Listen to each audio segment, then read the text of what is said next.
মুন্সিগঞ্জের সিরাজদিখানে ষষ্ঠ উপজেলা পরিষদ নির্বাচনে উপজেলায় নবনির্বাচিত চেয়ারম্যান, ভাইস চেয়ারম্যান ও মহিলা ভাইস চেয়ারম্যানের প্রথম সভা অনুষ্ঠিত হয়েছে।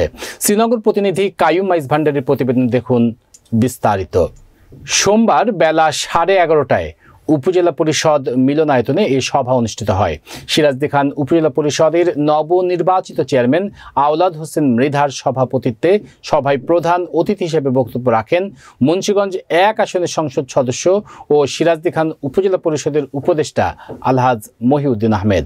উপজেলা নির্বাহী অফিসার সাব্বির আহমেদের পরিচালনায় এ সময় বক্তব্য রাখেন উপজেলা ভাইস চেয়ারম্যান মীর মোশাররফ হোসেন সুমন, মহিলা vice chairman advocate Tahmina Akter Tuhin সহ বিভিন্ন ইউনিয়ন পরিষদ চেয়ারম্যান ও বিভিন্ন দপ্তর প্রধানগণ।